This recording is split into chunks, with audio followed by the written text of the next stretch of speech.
Hello everyone and welcome back. The new set is out. Ranked for whatever reason is locked, so I cannot play it. This will be in the open play, but we are trying out a lot of cards because of that, and the main one I want to cover is going to be the Umbral Color Zealot, and a little tiny synergy we can cover in a second. But sacrificing a creature or artifact, surveil one.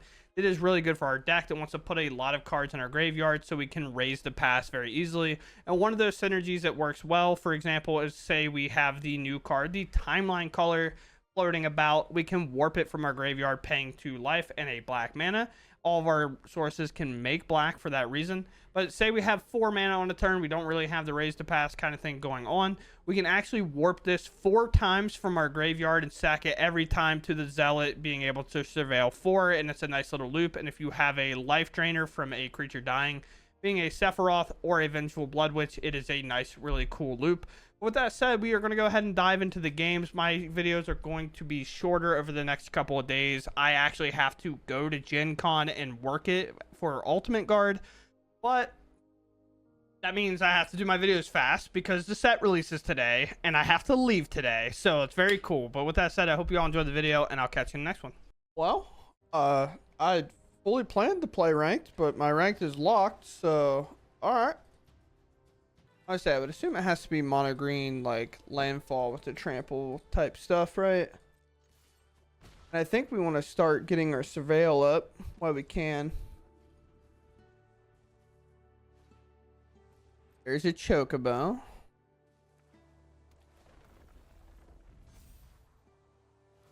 Alright. I can block this next turn anyway, so I'm just going to go ahead and get this out of the way. We have a raise to pass. We just need to find that land that can kind of get in there for now. Well, alright. Now I need to somehow find a white land, I guess.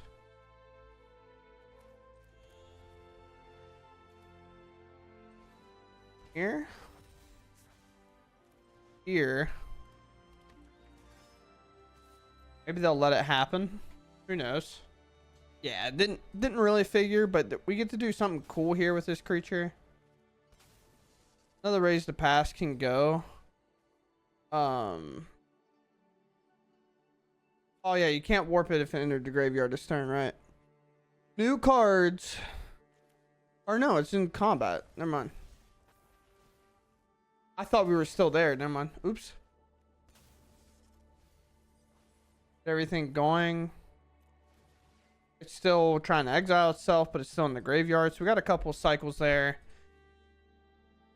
We won't be able to raise the pass this turn, but we will be able to play the Verge, play the Sephiroth, getting rid of this, or even like the Sissel if we want. We're not going to surveil off this though. We're going to let that actually get a block off, because we definitely want to trade off the 3/4. Opponent in deciding mode, I think. It's so nice to like cut down no longer viable. They let us go. Okay. So starting town can be our other white source, and that's kind of really all we need. But I kind of want to do this differently. I think I have like a extra turn. I could be wrong on this decision and it could cost me, but we'll see. Pop this. Another raise to pass, so now I feel a little bit better about stuff happening here. Then we can play the starting town next turn, or if we find a surveil land or a shock land, then we won't really have to do anything. We can just raise past, flood up the board a bit. And it's a bit. It's not an impressive number by any means. A temple.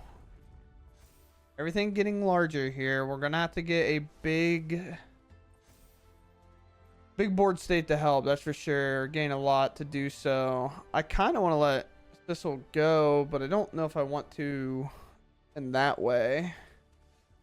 There's a Zealot.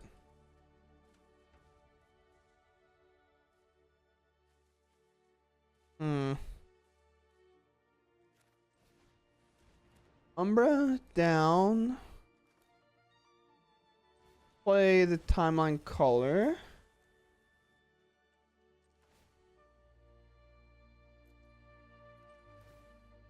do this. Do a little bit of draining. Bring this back for free. And then there's a back street, which I'm okay with here. And then we can pass it up. Might as well hold everything here. This is going to get probably pretty large. If they go like Chocobo into another type of fetch land, we're probably dead, I had to guess. But with that, I feel a lot more confident in our game to stay alive. Primal Bounty. Whenever you cast a creature spell, create landfall whenever... Sure. Big cards, big cards, big cards, no whammies. That's for sure. So we know the top card's a white source. And I kind of... Honestly, I kind of want to surveil my whole board here. So I'm actually going to dump this land off because I have the white here, right? Here. Yeah, I should have maybe let that go, to be honest. Just a little bit of a mistake for sure. There we go.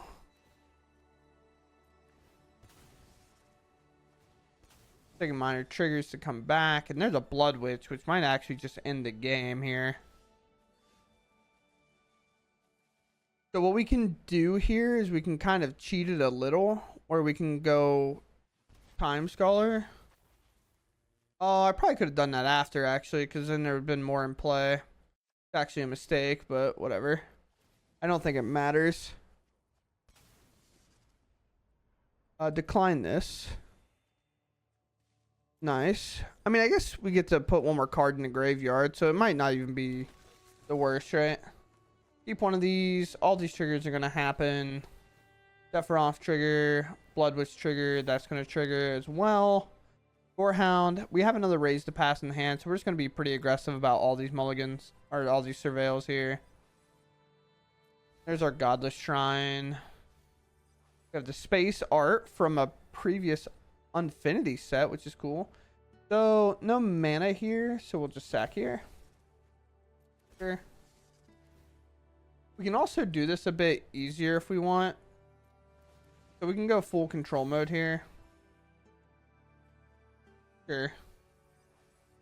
And then in full control, we can do this. In full control, we can sack, then sack, then sack, then sack, and then let all the triggers happen after and resolve them all at once. But with that, we take a game down. Very cool. We'll move on. Going first here. Pretty crazy hand. Yeah, we're here for this. The only real downside of this hand is we have to find the Raise to Pass plus the lands to go with it against, what, Vivi combo probably? But ripping the lands off the top is pretty awesome, obviously. A torch could be a thing.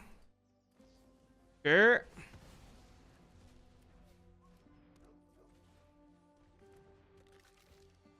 Our hounds are good. Might as well take the turn to just get my mana resolved, I guess. Why not, right? Another torch or what? Sure. Show me a third one, bro. Why not? Why not show me a third one? At this point, I'm just going for Sephiroth draw. I know I could attack here, but I'm just... Might as well do this. I started off with a really good hand, and 2 Torch to Towers have thrown our game plan away. Kind of crazy when you think about it. Okay. Just blue-red removal. Not often will I ever play around Torch bounce spell against the Vivi deck. It's like, I don't know what we're doing. I mean, alright.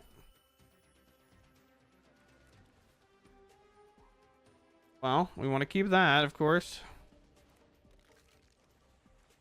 Trying our best. Our best might not be enough against Mr. Tier 1 over here. Which is fine. Vivi, I personally think is pretty fun to play. A Null. Very cool. At least they put a new card in their deck. You know what I mean? Null pretty sick. So we get to do something really dope here. We attack here. No pause. Sephiroth, when it comes in and pops this Forsaken Miner, we can actually pay one and bring it back, which is really good. one of the best kind of synergies you can have with Sephiroth, because other than that, we wouldn't really play this card. Just on the fact that once we start our kind of sack cycle loop, Sephiroth just works really well. There's that guy. Our opponent just digging here, which is fine. Got the Caller. Got another Forsaken Miner. We attack for 2. Sephiroth can't come back here, but I'm probably looking to just barrel raise the pass regardless, especially if they tap out. There could be like a Spell Pierce or a Counter Spell, which these decks don't typically play. Yeah, I think with how close they are to popping off, I think I have to go for like a raise to pass situation here. The Founding Riddle, okay, maybe they do play counter in Magic. Also, they have like a brick wall here, so it's not like me holding does really anything here.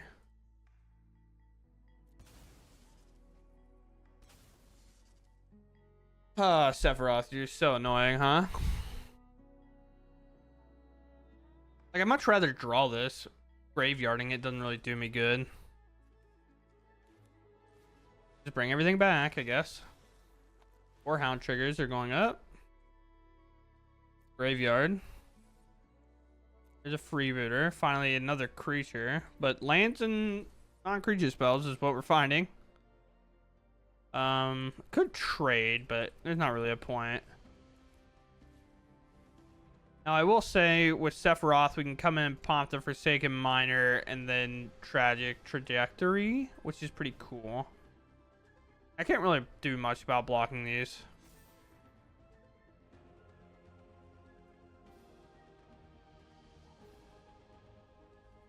What are we doing here? Wait, we went to second main. You just skip combat? That was a mistake, for sure. They meant to attack. Oh, the crash out's coming. Oh, no. Everybody get down. I mean, I'll take it. Sure. I don't care. You have your $90 Agathis Soul Cauldrons?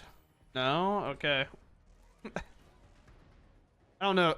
Why every time I surveil it's Sephiroth? Might as well get to combat here. We'll sack whatever one they block, of course. Not really a point to do much else other than that. Auto pay. In the graveyard, please. Graveyard. Will Sephiroth be enough here? It should be close, right? Okay. The Vivi player said, nah, sure, I had a great time playing against the tier 1 deck that we took down, but they didn't really play Vivi and do much, so we'll take it, I guess. Going first here, pretty hot hand, to be honest, so we'll keep. I don't know ever if I'm just supposed to play the Gorehound on 1, and I think the answer is yes. And then I'll play Surveil Land, play other Gorehound, and then go Starting Town on that 3rd drop, unless I get Torch to Tower here, which will be a experience. This is also an experience. Oh man, all fast mana. Maybe I'm just supposed to play it like that then. Let's go Caller here. Caller doesn't actually trigger the Gorehound. So, or trigger off Gorehound. Whatever way you want to say that. So obviously we have a block here. Sephiroth comes up. Let's play Gorehound. Let's fire this off. Now if they try to sacrifice the Firebrand to the Gorehound, we can just sack in response. Same here, right? And we get that good old Surveil value. Graveyard everything, pretty much. There's only one card we're looking for. Okay! It's like, update. We found it. This has Menace, and I'm pretty okay with double blocking here, to be honest, with a raise to pass on top. Goblin's not really between this turn and next turn, unless something absolutely traumatic happens, which that's a start. That is a start to that.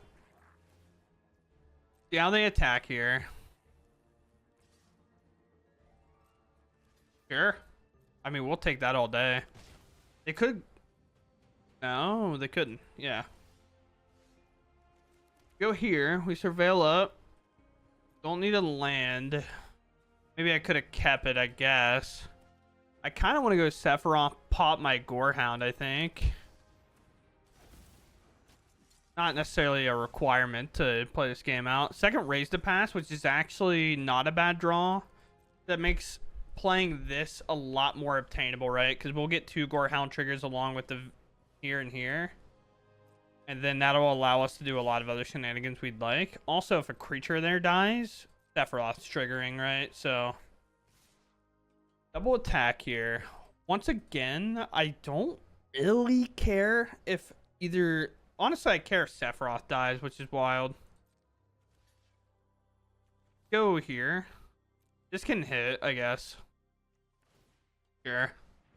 They spend the rest of their turn to hit me for 2, which is one of the reasons we couldn't really block there, right? So, we drain. Everything happens. Another land, which isn't awful. We could potentially hit something with this land. We raise the past here. All these Gorehound triggers. Our opponent's not even going to let us do it, which totally makes sense at this point. The card we could have hit, I don't know it because it's the new card, but the 2 black that can be warped from the graveyard. With this mana, we can actually warp it, and then that'll allow us to have another sack outlet with Sephiroth and stuff online. And a card like this is a great card whenever we're trying to do our sack plan, because once it gets to 4, we sack it and we pop this, right? So, very cool. With that, we move on. All right, finally find a shock land, I think. I feel like I haven't put a single shock land into play in any of my games I've played. Which I even have the space ones from Infinity, so it's like on theme. Is it blue-white? To be quite honest, I don't really have a lot of time to play super strenuous games with blue-white, but we'll see.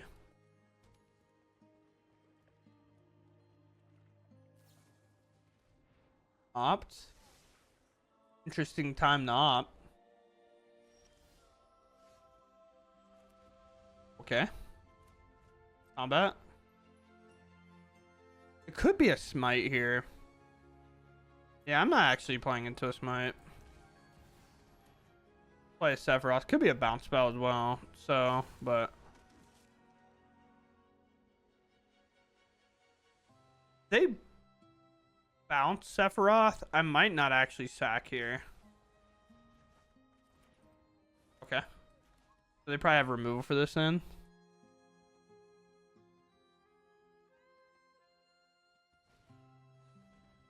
This Helping Hand, like Oculus Helping Hand or something. I think Helping Hand's still legal. It's gonna be the hardest thing remembering. Like, rotation's been so long with the extension. Like, for example, Shieldred at one point was supposed to rotate, but now she's finally gone. Curveball! Everybody get down. Also, still kind of crazy. Like, don't get me wrong.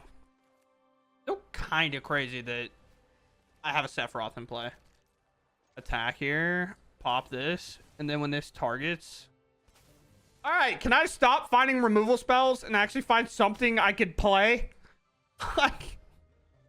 Oh, it's so tragic. 21 lands or 22 lands. We got 5, and we have 3 tragic trajectories against, like, the control deck here. Like, what? Oh! Nice board wipe, forehead. Oh, this game sucks. This game sucks. My one Forsaken Miner get us to glory. I'm getting milled, bro. Come on. Just do it to me.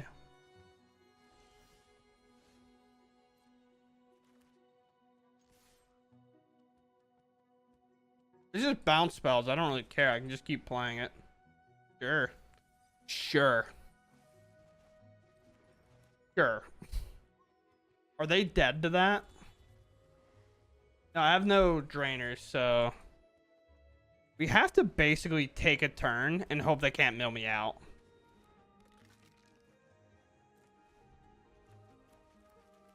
And they obviously have spells, but... Sure. This what, mills 4? If I play mills 4... We'd have to cast quite a bit of spells. Sure. Surveil here. Sephiroth, you're gonna make me hit something. It's not gonna be very glamorous. Well, we might have it anyway. Do I even need to put anything in? All right, that's actually incredible. So I'm going to not put anything else in the graveyard because I don't want to be milled out. But with what's in board, if we look, so this is the really cool part of this deck. I want to cover this. We can bring this back, sacrifice it 3 times because we have it, and our life doesn't really matter at this point. Now, with doing that, this will get extra counters, and then when we sacrifice it, it says whenever it dies or is put in exile with 4 greater, destroy up to 1 target non-land permanent. So we'll actually get 3 counters here and be able to blow this up and protect ourselves from randomly getting milled out by a lot of stuff. But with that, we have what, 3, 4, 5, 6, 7, 8, and it's pretty close to being lethal. And I won't even do that until I need to respond. I'll do this cycle and I'll sack this to blow this up. But other than that, we're keeping here. Nice. Okay, here we are with the outro. Again, I'm sorry for the kind of shorter videos, but I have to go to Gen Con. This set releases today. I have to go to Indianapolis today because I am working the con. If I was just going as a person, we'd be fine. But I surprise work at the con, so I have to do that. This is the deck list. I do think it's kind of cool. Maybe it needs to just be a mono black shell and we just get rid of this because there are like black cards that can bring everything back, kind of. And maybe that would be a better game plan than doing Raise the Past stuff. But I'm not really sure. I didn't get to play a lot of games. I had some success after I made a lot of changes. Dewdrop is a pretty cool card to play in here as well. But if you have any recommendations, I will gladly take them. But with that said, I hope you all enjoyed the video, even though it is a bit of a shorter one. I'm sorry about that once again, but I hope you all enjoy, and I'll catch you in the next one. Thanks for watching, and goodbye.